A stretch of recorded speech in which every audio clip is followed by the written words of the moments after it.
Ya, Assalamualaikum warahmatullahi wabarakatuh. Waalaikumsalam warahmatullahi wabarakatuh. Shalom, swastiastu, namo buddhaya, salam dan salam sejahtera. Kita akan ngomong video ini menjelaskan tentang musik tradisional budaya. Oke, tanpa berlama-lama, kalau kita dengarkan materi. Oke, untuk materi pertama, kalian dan Yang pertama kita ada pengertian musik tradisional budaya Indonesia. Nah, itu apa sih? Musik tradisional budaya Indonesia itu adalah musik khas daerah yang berkembang secara turun-temurun dan digunakan dalam kehidupan masyarakat setempat. Alat musik tersebut biasanya digunakan untuk mengiringi sebuah musik yang terdapat di kalangan masyarakat daerah tersebut. Setiap suku bangsa Indonesia memiliki alat tradisional yang berbeda sesuai dengan daerahnya. Selanjutnya akan dilakukan oleh teman saya. Oke, lalu ada sejarah musik tradisional budaya Indonesia. Musik tradisional merupakan Nusantara mulai berkembang sejak terbentuknya agama Hindu Buddha sekitar tahun 400 Masehi. Awalnya digunakan di lingkungan istana dan upacara keagamaan dengan bunyi dari anggota tubuh. Saat Islam masuk, musik tradisional mendapat pengaruh timur seperti gabus dan rebana. Pada masa kolonialisme, musik tradisional juga dipengaruhi budaya barat dan dengan hadirnya alat musik seperti piano, gitar, dan biola. Tokoh-tokoh terkenal. Yang pertama ada Benjamin. Di Jakarta ada seniman multitalenta Benjamin yang mengangkat dan ikut melestarikan musik gambang rombong dan keroncong tugu. Salah satu lagunya yang terkenal adalah Hujan Gerimis Aja. Yang kedua ada Ermahir Anggam Kusumadinata. Di Jawa Barat ada tokoh musik bernama Ermahir Anggam Kusumadinata yang menemukan serta mengembangkan sistem tangga nada, pentatonis, dan penulisan simbol-simbol nada. Yang ketiga ada Gede Manik dan Ilotring. Di Bali dikenal seniman musik Gede Manik dan Ilotring yang mempertahankan musik tradisi yang masih asli. Iwane Senen yang menemukan gaya musik Bali kreasi baru, dan Wayan Gerata yang melanjutkan gaya kreasi baru yang lebih kompleks. Fungsi dari musik tradisional budaya Indonesia itu apa sih? Yang pertama kita ada pengisi suasana dalam suatu adegan sederhana tadi. Yang kedua kita ada sarana komunikasi. Ketiga sarana pertunjukan dan hiburan. Yang keempat sarana ekspresi diri, kreasi, dan terakhir sarana upacara budaya. Oke, selanjutnya ada ciri-ciri dari musik tradisional budaya Indonesia. Ciri musik tradisional terdiri dari 7, yaitu diwariskan dan dipelajari secara besar, tidak memiliki notasi, bersifat informal, permainannya tidak terspesialisasi, berbahasa daerah, melibatkan alat musik daerah, merupakan bagian dari masyarakat. Nah, selanjutnya jenis-jenis alat musik tradisional budaya Indonesia. Yang pertama, alat musik tradisional yang dipetik yaitu sasando dari Rote. Yang kedua, alat musik tradisional tiup dan suling bambu dari Sunda. Yang ketiga, alat musik tradisional gesek, rebab dari Jawa. Keempat, alat musik tradisional pukul yaitu gamelan. Kelima, alat musik tradisional tepuk, buoto dari Papua. Keenam, alat musik tradisional goyang yaitu angklung. Nah, dan selanjutnya ada alat musik tradisional dari Banten, yaitu ada beduk yang biasa ada di masjid-masjid juga tuh. Merupakan alat musik yang bentuknya seperti gendang, tapi ukurannya lebih besar dan penggunaannya dipercaya sudah cukup lama lama di Indonesia tuh. Lalu ada dok-dokan lojor, itu permainan tradisional dari Jawa. Dok-dokan lojor adalah nama alat musik yang dipukul, terbuat dari kayu berbentuk silinder yang salah satunya ditutup dengan kulit.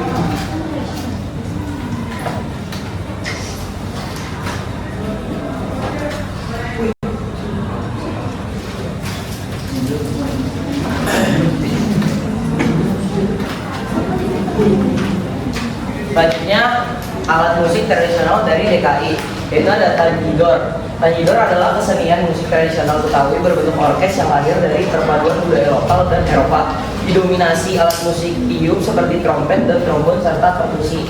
Kedua ada gambang kromong. Ditulis gambang kromong adalah sejenis orkes yang memadukan alat-alat musik gamelan dengan alat-alat musik Tionghoa seperti sukong, teyan, dan kong ahyan. Kemudian alat musik tradisional dari Jawa Barat. yaitu ada angklung, merupakan alat musik tradisional yang terbuat dari bambu yang digoyangkan untuk menghasilkan nada tertentu. Lalu ada calung, adalah alat musik dari Jawa Barat dengan perangkat mirip gamelan terbuat dari bambu tersebut. Kebetulan di sini kita ada angklung. Aku akan kasih contoh cara mainnya gimana. Bis. Utang dulu deh. Cara mainnya tabung besar di sebelah kanan, pegang oleh tangan kiri, lalu tangan kanannya itu goyang gini. Kamu tangan dulu dong, maju. Aku akan contohin cara main dua angklung sekaligus. Caranya pertama, satu angklung pegang, masukin tangannya ke tabung yang gede, lalu dilanjut dengan angklung kecil. Terus itu goyang.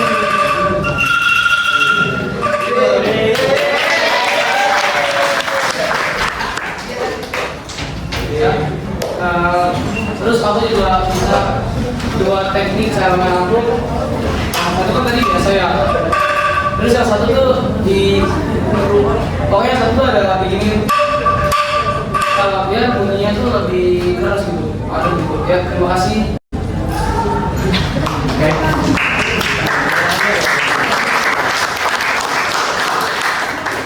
Oke, terima kasih Juro dan teman-teman yang sudah menjelaskan. Oke teman-teman, kan kita udah dengar nih. Nah pasti ada pertanyaan dong. Nah kita bakal buka sesi tanya jawab. Oke, buat kelompok 1 dipersilakan.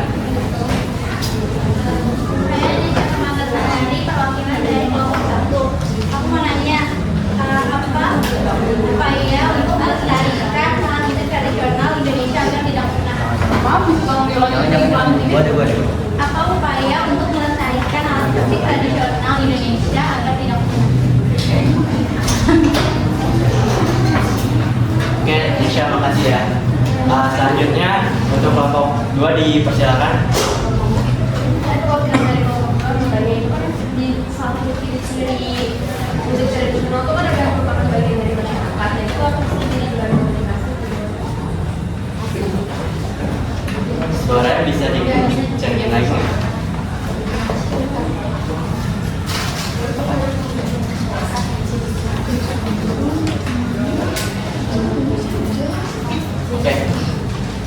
Oke, terima kasih Hasya dari kelompok 2. Sekarang buat kelompok 3 deh. Baik, perkenalkan nama saya Rama dan mewakili kelompok 3 ingin bertanyakan alat musik tradisional di Indonesia itu beragam. Pasti ada juga yang sakral nih. Nah, menurut kalian ada nggak sih alat musik yang sakral atau misalnya diperlakukan khusus kayak kira mau menampilkannya harus diperlakukan khusus dulu? Oke, makasih ngobrol. Nah, sekarang buat kelompok 5 nih, 4. Nama saya Agil Lintang, perwakilan dari kelompok 4 ingin bertanya. Tadi kan salah satu fungsi dari yang tradisional sebagai alat komunikasi. Nah, itu bisa jelasin nggak maksudnya kayak gimana? Makasih. Oke, makasih Rino dari kelompok 4. Sekarang untuk kelompok 5 dipersilakan. Saya adalah Fitri dari kelompok 5. Nah, tadi kan ada tokoh-tokoh terkenal dari apa namanya yang musik itu ya. Kayak ada Gede Manik. Nah, Gede Manik ini lagu terkenalnya apa? Oke, Namira, terima kasih dari kelompok 5. Sekarang buat kelompok 6. Kami dari kelompok 6, kami mau nanya, di sini disebutkan kalau salah satu ciri-ciri musik tradisional itu tidak memiliki notasi. Nah, terus gimana ya caranya mereka bisa melestarikannya kalau mereka nggak ada memiliki notasi? Bisa diulang nggak? Cara kan ini salah satu ciri musik tradisional tidak memiliki notasi. Lantas bagaimana orang-orang zaman dulu bisa mempelajari dan melestarikan musik tradisional tanpa notasi? Oke teman-teman, ini kan kami berdiskusi dulu ya.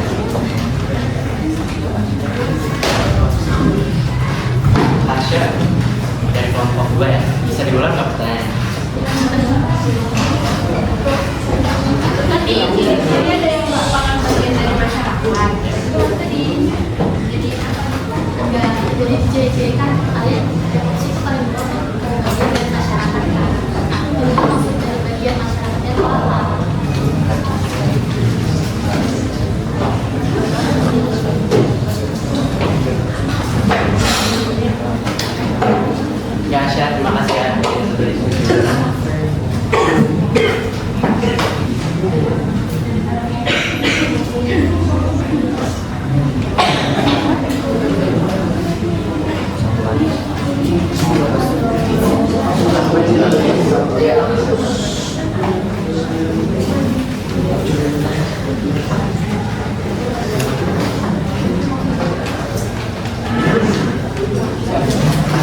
aja dari kelompok 1 yang mulai kalian.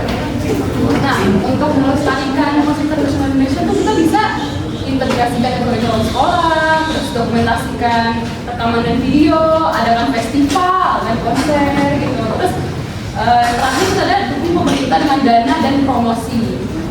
Udah menjawab pertanyaannya? Oke, terima kasih Risha. Oke, makasih kalian udah menjawab pertanyaan dari kelompok 1. Sekarang Vito yang akan menjawab pertanyaan dari kelompok 2. Oke, ini kan tadi saya nanya yang ciri-ciri ya, merupakan bagian dari masyarakat. Nah, itu tuh maksudnya di slide 3, remaja kan yang dipengaruhi untuk penggunaan di lingkungan istana dan upacara keagamaan. Maksudnya tuh kayak gitu, jadi kayak di kehidupan sehari-hari kita dipakai gitu. Kayak ibarat di agama Kristen itu kan dipakai tuh alat musik, kayak gitu. Sudah terjawab belum? Oke, makasih Vito yang menjawab pertanyaan kelompok 2. Sekarang giliran Evan yang menjawab pertanyaan dari kelompok 3. Tadi kan si Haura nanya alat musik yang sakral apa gitu kalau main itu gimana. Nah, ada contohnya itu ada gong agung dari Bali.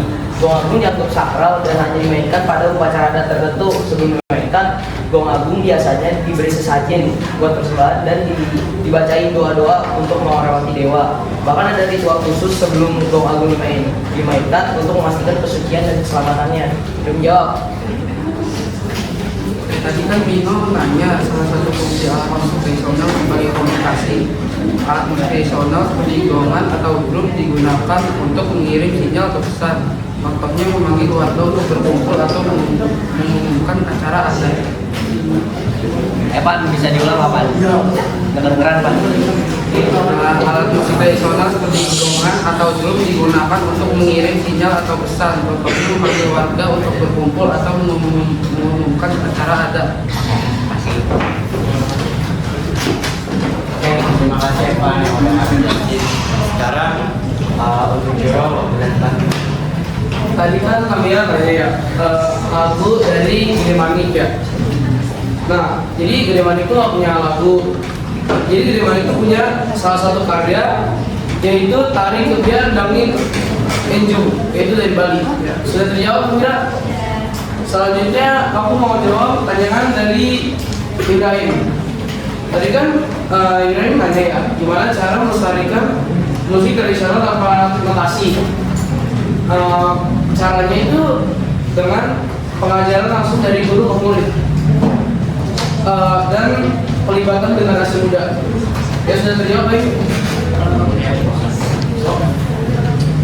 Terima kasih baik. Pertanyaan. Oke teman-teman, cukup presentasi dari kita.